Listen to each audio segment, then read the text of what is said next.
Chapter 25 Dr. Seward's Diary 11th of October, evening. Jonathan Harker has asked me to note this, as he says he is hardly equal to the task, and he wants an exact record kept. I think that none of us were surprised when we were asked to see Mrs. Harker a little before the time of sunset. We have, of late, come to understand that sunrise and sunset are, to her, times of peculiar freedom, when her old self can be manifest without any controlling force, subduing or restraining her, or inciting her to action. This mood or condition begins some half hour or more before actual sunrise or sunset, and lasts till either the sun is high, or whilst the clouds are still aglow with the rays streaming above the horizon. At first there is a sort of negative condition, as if some tie were loosened, and then the absolute freedom quickly follows. When, however, the freedom ceases, the change back or relapse comes quickly, preceded only by a spell of warning silence. Tonight, when we met, she was somewhat constrained, and bore all the signs of an internal struggle. I put it down myself to her making a violent effort at the earliest instant she could do so. A very few minutes, however, gave her complete control of herself. Then, motioning her husband to sit beside her on the sofa, where she was half reclining, she made the rest of us bring chairs up close. Taking her husband's hand in hers, she began, "We are all here together in freedom, for perhaps the last time. I know that you will always be with me to the end." This was to her husband, whose hand had, as we could see, tightened upon her. In the morning we go out upon our task, and God alone knows what may be in store for any of us. You are going to be so good to me to take me with you. I know that all that brave, earnest men can do for a poor, weak woman, whose soul perhaps is lost. No, not yet, but is at any rate at stake, you will do. But you must remember that I am not as you are. There is a poison in my blood, in my soul, which may destroy me, which must destroy me unless some relief comes to us. Oh, my friends, you know as well as I do that my soul is at stake.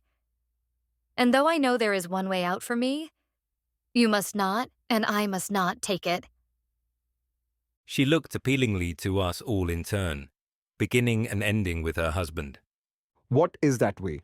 Asked Van Helsing in a hoarse voice. What is that way which we must not, may not take?" That I may die now, either by my own hand or that of another, before the greater evil is entirely wrought.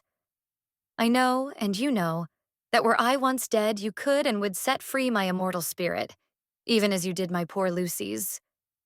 Were death, or the fear of death, the only thing that stood in the way, I would not shrink to die here now, amidst the friends who love me. But death is not all.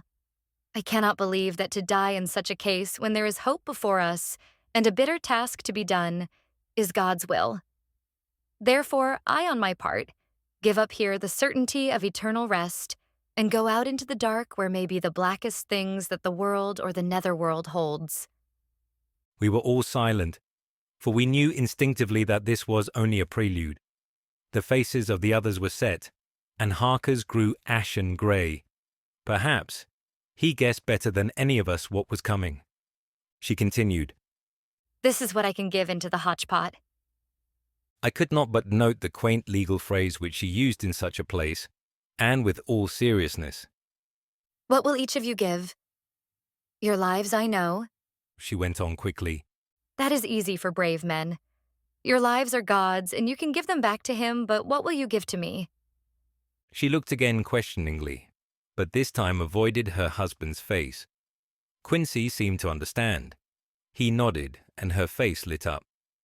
Then I shall tell you plainly what I want, for there must be no doubtful matter in this connection between us now. You must promise me, one and all, even you, my beloved husband, that should the time come, you will kill me. What is that time? The voice was Quincey's, but it was low and strained. When you shall be convinced that I am so changed that it is better that I die that I may live. When I am thus dead in the flesh, then you will, without a moment's delay, drive a stake through me and cut off my head, or do whatever else may be wanting to give me rest. Quincey was the first to rise after the pause. He knelt down before her and taking her hand in his said solemnly, I'm only a rough fellow who hasn't perhaps lived as a man should to win such a distinction, but I swear to you by all that I hold sacred and dear that, should the time ever come, I shall not flinch from the duty that you have set us. And I promise you, too, that I shall make all certain. For if I am only doubtful, I shall take it that the time has come. My true friend. was all she could say amid her fast-falling tears, as bending over, she kissed his hand. I swear the same, my dear Madam Mina. Said Van Helsing. And I, Said Lord Godalming, each of them in turn kneeling to her to take the oath. I followed myself. Then her husband turned to her one-eyed, and with a greenish pallor which subdued the snowy whiteness of his hair, and asked, and must I too make such a promise, O my wife? You too, my dearest. she said, with infinite yearning of pity in her voice and eyes. You must not shrink. You are nearest and dearest in all the world to me. Our souls are knit into one, for all life and all time. Think, dear, that there have been times when brave men have killed their wives and their womenkind to keep them from falling into the hands of the enemy. Their hands did not falter any the more because those that they loved implored them to slay them. It is men's duty towards those whom they love in such times of sore trial. And oh, my dear, if it is to be that I must meet death at any hand, let it be at the hand of him that loves me best. Dr. Van Helsing, I have not forgotten your mercy in poor Lucy's case to him who loved. She stopped with a flying blush and changed her phrase. To him who had best right to give her peace. If that time shall come again, I look to you to make it a happy memory of my husband's life that it was his loving hand which set me free from the awful thrall upon me. Again I swear. Came the professor's resonant voice.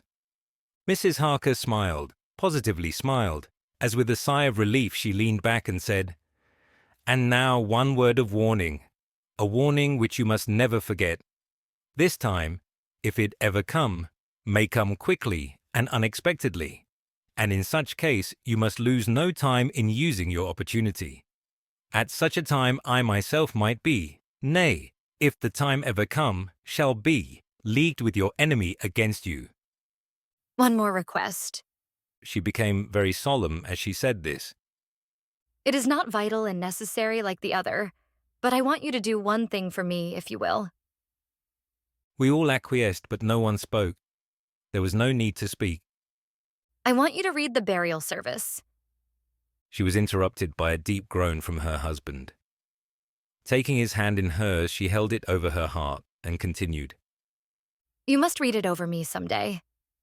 Whatever may be the issue of all this fearful state of things, it will be a sweet thought to all or some of us. You, my dearest, will I hope read it, for then it will be in your voice in my memory forever, come what may. But oh, my dear one, He pleaded. death is afar off from you. Neen, She said, holding up a warning hand. I am deeper in death at this moment than if the weight of an earthly grave lay heavy upon me. Oh, my wife, must I read it? He said, before he began, It would comfort me, my husband. was all she said, and he began to read when she had got the book ready. How could anyone tell of that strange scene, its solemnity, its gloom, its sadness, its horror, and withal, its sweetness? Even a skeptic, who can see nothing but a travesty of bitter truth in anything holy or emotional, would have been melted to the heart had he seen that little group of loving and devoted friends kneeling round that stricken and sorrowing lady, or heard the tender passion of her husband's voice, as in tones so broken and emotional that often he had to pause. He read the simple and beautiful service from the burial of the dead. I cannot go on. Words and voices fail me.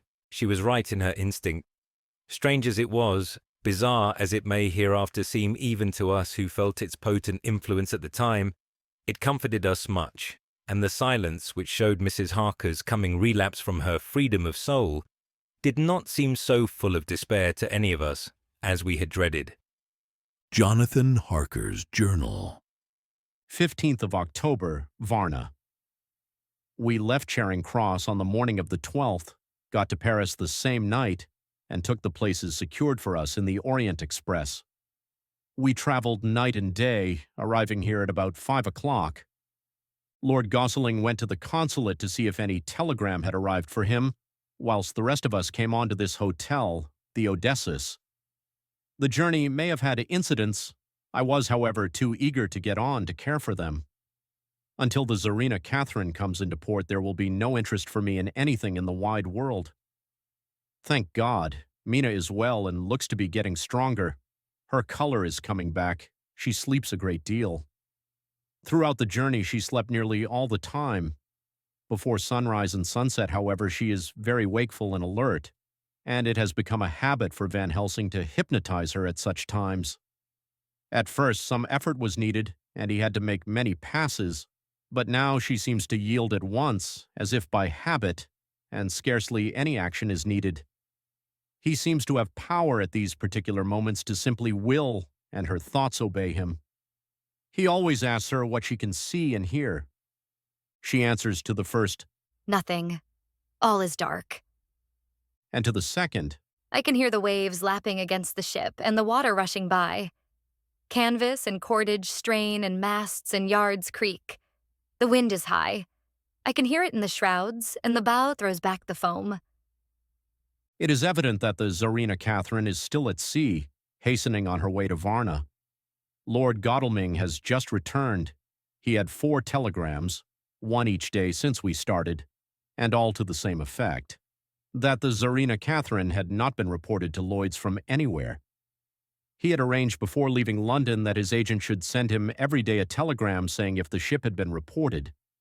He was to have a message even if she were not reported, so that he might be sure that there was a watch being kept at the other end of the wire. We had dinner and went to bed early. Tomorrow we are to see the vice-consul, and to arrange, if we can, about getting on board the ship as soon as she arrives. Van Helsing says that our chance will be to get on the boat between sunrise and sunset. The Count, even if he takes the form of a bat, cannot cross the running water of his own volition, and so cannot leave the ship. As he dare not change to man's form without suspicion, which he evidently wishes to avoid, he must remain in the box. If, then, we can come on board after sunrise, he is at our mercy, for we can open the box and make sure of him, as we did of poor Lucy before he wakes. What mercy he shall get from us all will not count for much. We think that we shall not have much trouble with officials or the seamen. Thank God. This is the country where bribery can do anything, and we are well supplied with money. We have only to make sure that the ship cannot come into port between sunset and sunrise without our being warned, and we shall be safe. Judge Moneybag will settle this case, I think. 16th of October. Mina's report still the same. Lapping waves and rushing water, darkness and favoring winds. We are evidently in good time, and when we hear of the Tsarina Catherine, we shall be ready. As she must pass the Dardanelles, we are sure to have some report. 17th of October. Everything is pretty well fixed now, I think, to welcome the Count on his return from his tour. Godalming told the shippers that he fancied that the box sent aboard might contain something stolen from a friend of his, and got a half consent that he might open it at his own risk. The owner gave him a paper telling the captain to give him every facility in doing whatever he chose on board the ship, and also a similar authorization to his agent at Varna. We have seen the agent, who was much impressed with Godalming's kindly manner to him, and we are all satisfied that whatever he can do to aid our wishes will be done. We have already arranged what to do in case we get the box open. If the Count is there, Van Helsing and Seward will cut off his head at once and drive a stake through his heart. Morris and Godalming and I shall prevent interference, even if we have to use the arms which we shall have ready. The professor says that if we can so treat the Count's body, it will soon after fall into dust. In such case, there would be no evidence against us in case any suspicion of murder were aroused. But even if it were not, we should stand or fall by our act, and perhaps someday this very script may be evidence to come between some of us and a rope. For myself, I should take the chance only too thankfully if it were to come. We mean to leave no stone unturned to carry out our intent. We have arranged with certain officials that the instant the Tsarina Catherine is seen, we are to be informed by a special messenger. 24th of October. A whole week of waiting. Daily telegrams to Godalming, but only the same story. Not yet reported. Mina's morning and evening hypnotic answer is unvaried. Lapping waves, rushing water, and creaking masts. Telegram. October 24th.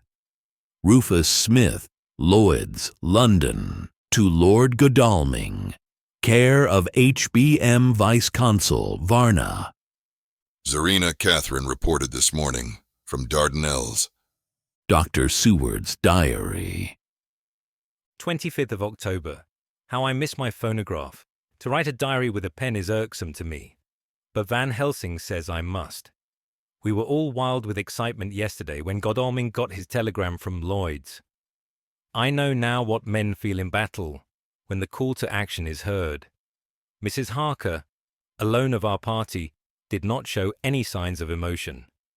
After all, it is not strange that she did not, for we took special care not to let her know anything about it, and we all tried not to show any excitement when we were in her presence.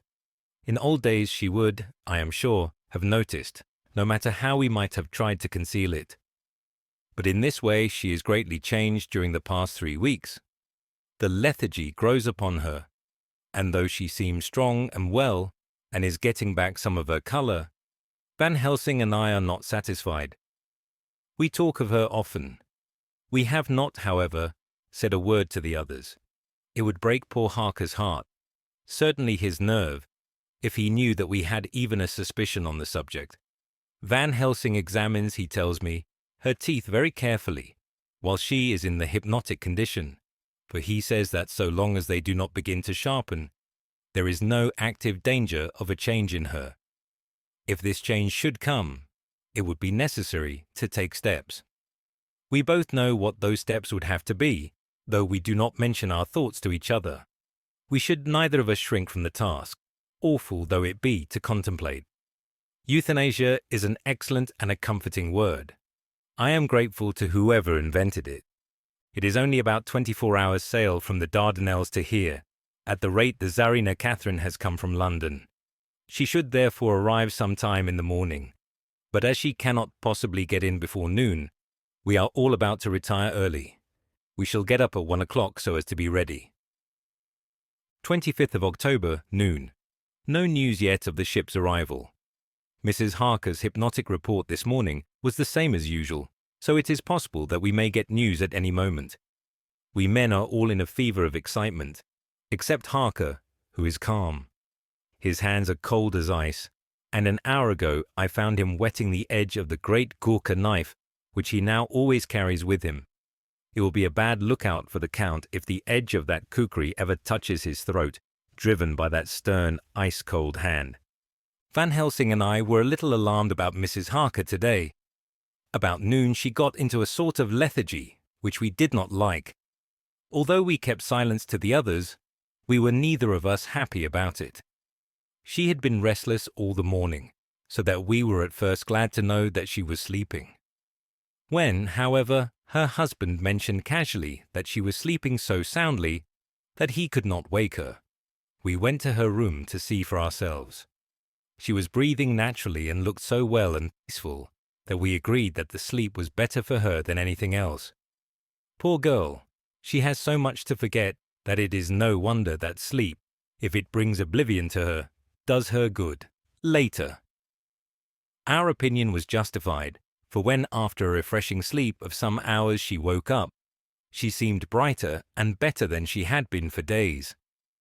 At sunset she made the usual hypnotic report. Wherever he may be in the Black Sea, the Count is hurrying to his destination.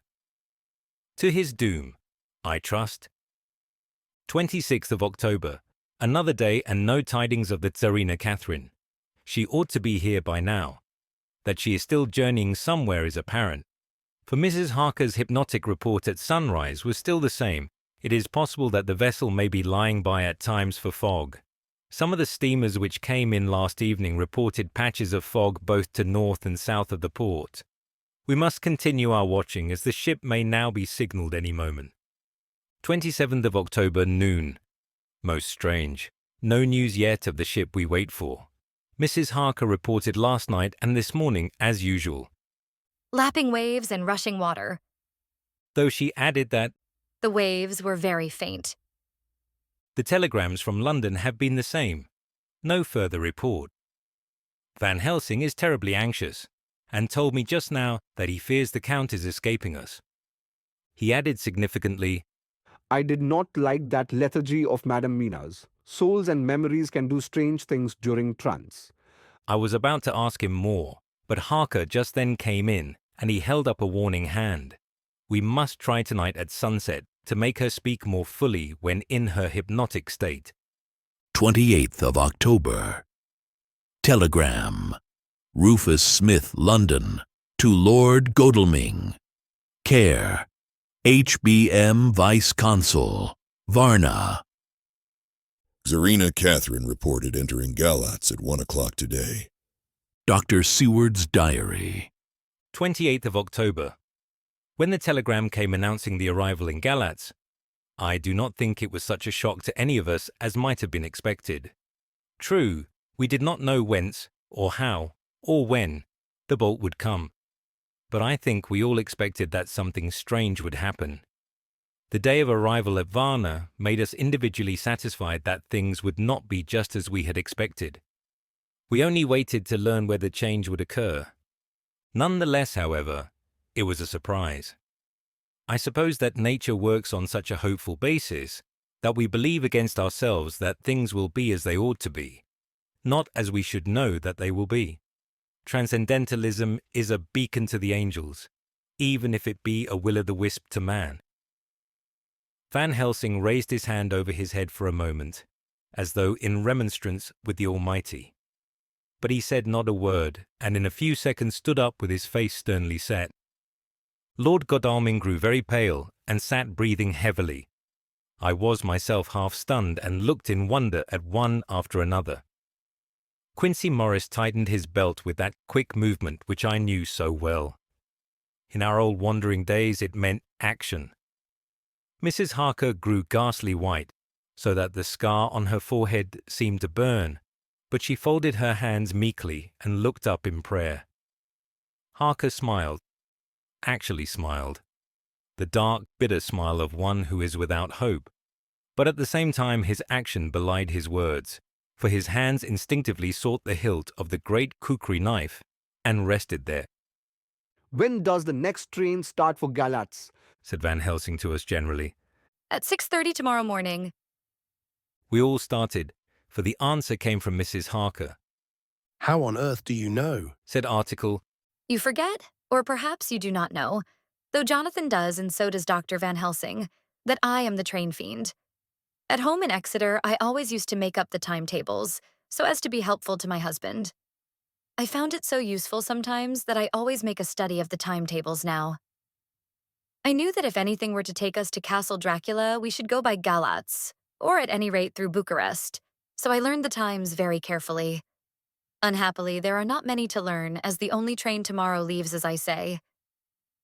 Wonderful woman. murmured the professor. Can't we get a special? Asked Lord Godalming. Van Helsing shook his head. I fear not. This land is very different from yours or mine. Even if we did have a special, it would probably not arrive as soon as our regular train. Moreover, we have something to prepare. We must think. Now let us organize. You, friend Arthur, go to the train and get the tickets and arrange that all be ready for us to go in the morning. Do you, friend Jonathan, go to the agent of the ship and get from him letters to the agent in Galatz, with authority to make a search of the ship just as it was here.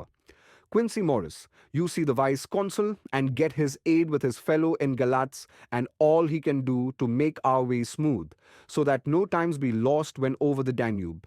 John will stay with Madam Mina and me, and we shall consult, for so if time be long, you may be delayed. And it will not matter when the sun set, since I am here with Madam to make report. And I. said Mrs. Harker brightly, and more like her old self than she had been for many a long day. Shall try to be of use in all ways, and shall think and write for you as I used to do. Something is shifting from me in some strange way, and I feel freer than I have been of late. The three younger men looked happier at the moment, as they seemed to realize the significance of her words. But Van Helsing and I, turning to each other, met each a grave and troubled glance. We said nothing at the time, however. When the three men had gone out to their tasks, Van Helsing asked Mrs. Harker to look up the copy of the diaries and find him the part of Harker's journal at the castle.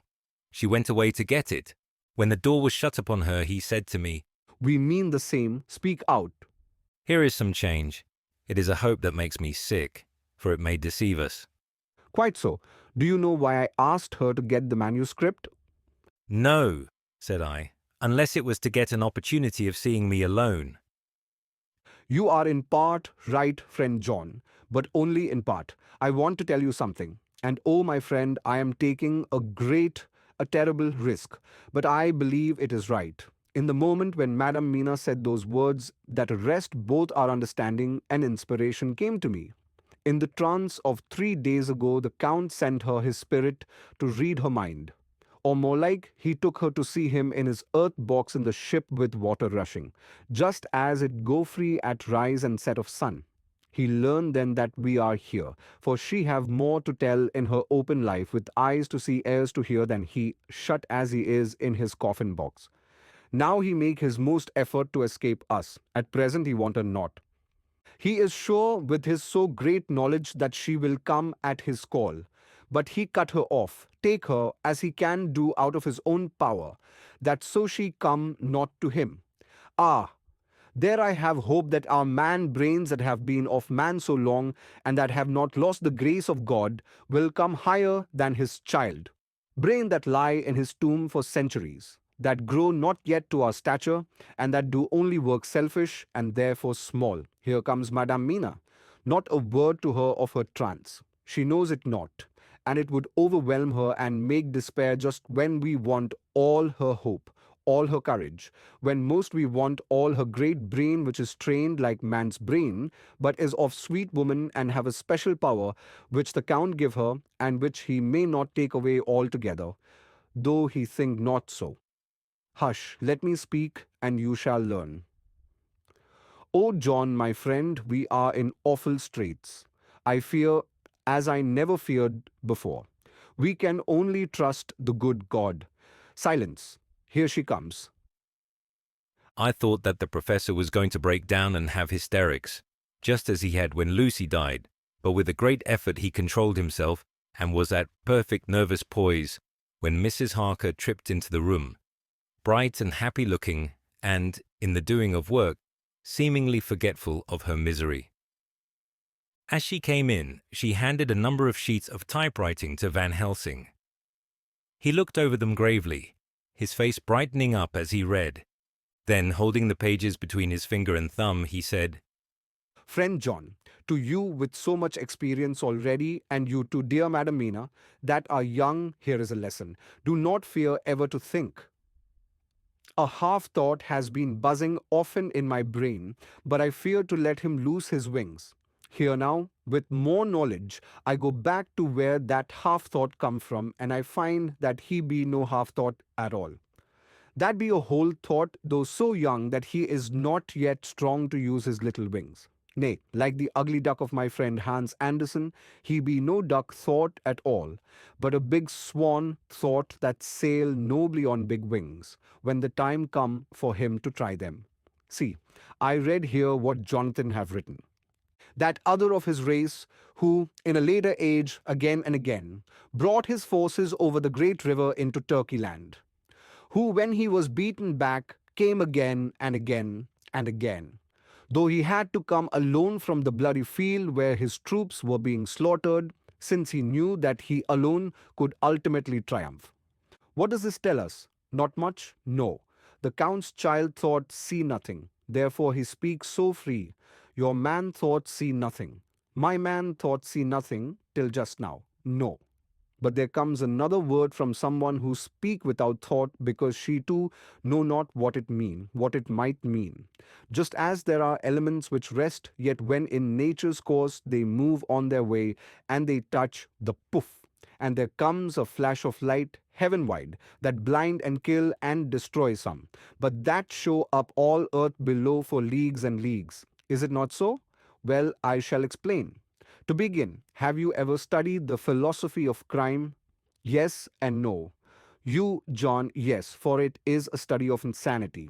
You know, Madame Mina, for crime touch you not but once. Still your mind works true, and argues not a particular ad universale. There is this peculiarity in criminals. It is so constant in all countries and at all times, that even police, who know not much from philosophy, come to know it empirically, that it is. That is to be empiric. The criminal always work at one crime. That is the true criminal, who seems predestined to crime, and who will of none other. This criminal has not full man brain. He is clever and cunning and resourceful, but he be not of man stature as to brain. He be of child brain in much. Now this criminal of ours is predestined to crime also. He too have child brain, and it is of the child to do what he have done. The little bird, the little fish, the little animal learn not by principle, but empirically. And when he learn to do, then there is to him the ground to start from to do more. Dos pusto, said Archimedes, give me a fulcrum, and I shall move the world. To do once is the fulcrum, whereby child brain become man brain. And until he have the purpose to do more, he continue to do the same again every time, just as he have done before. Oh, my dear, I see that your eyes are opened, and that to you the lightning flash show all the leagues. For Mrs. Harker began to clap her hands, and her eyes sparkled. He went on, Now you shall speak. Tell us, two dry men of science, what you see with those so bright eyes. He took her hand and held it whilst he spoke. His finger and thumb closed on her pulse, as I thought instinctively and unconsciously as she spoke. The Count is a criminal and of criminal type. Nordau and Lombroso would so classify him, and qua criminal he is of an imperfectly formed mind. Thus, in a difficulty he has to seek resource in habit.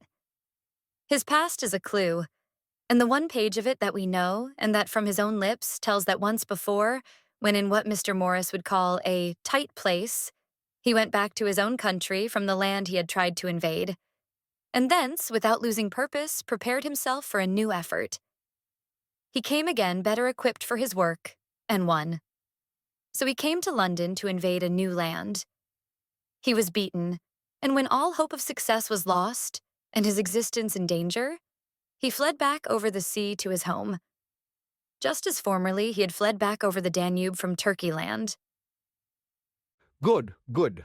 Oh, you so clever lady, said Van Helsing enthusiastically, as he stooped and kissed her hand. A moment later he said to me, as calmly as though we had been having a sick-room consultation, 72 only, and in all this excitement, I have hope. Turning to her again, he said with keen expectation, But go on, there is more to tell if you will.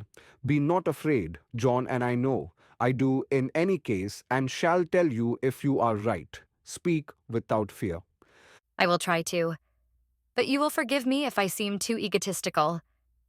Nay, fear not, you must be egotist, for it is of you that we think. Then, as he is criminal, he is selfish. And as his intellect is small and his action is based on selfishness, he confines himself to one purpose. That purpose is remorseless. As he fled back over the Danube, leaving his forces to be cut to pieces, so now he is intent on being safe, careless of all. So his own selfishness frees my soul somewhat from the terrible power which he acquired over me on that dreadful night. I felt it. Oh, I felt it. Thank God for his great mercy. My soul is freer than it has been since that awful hour. And all that haunts me is a fear lest in some trance or dream he may have used my knowledge for his ends. The professor stood up. He has so used your mind, and by it he has left us here in Varna, whilst the ship that carried him rushed through enveloping fog up to Galatz, where doubtless he had made preparation for escaping from us. But his child mind only saw so far. And it may be that, as ever is in God's providence, the very thing that the evildoer most reckoned on for his selfish good turns out to be his chiefest harm. The hunter is taken in his own snare, as the great psalmist says. For now that he think he is free from every trace of us all, and that he has escaped us with so many hours to him, then his selfish child brain will whisper him to sleep. He think, too, that as he cut himself off from knowing your mind, there can be no knowledge of him to you. There is where he fail. That terrible baptism of blood which he give you makes you free to go to him in spirit, as you have as yet done in your times of freedom, when the sun rise and set. At such times you go by my volition and not by his. And this power to good of you and others you have won from your suffering at his hands. This is now all more precious that he know it not, and to guard himself have even cut himself off from his knowledge of our way. We, however, are not selfish, and we believe that God is with us through all this blackness and these many dark hours. We shall follow him, and we shall not flinch, even if we peril ourselves that we become like him. Friend John, this has been a great hour, and it have done much to advance us on our way. You must be scribe and write him all down, so that when the others return from their work, you can give it to them. Then they shall know as we do. And so I have written it whilst we wait their return, and Mrs. Harker has written with the typewriter all since she brought the MS to us.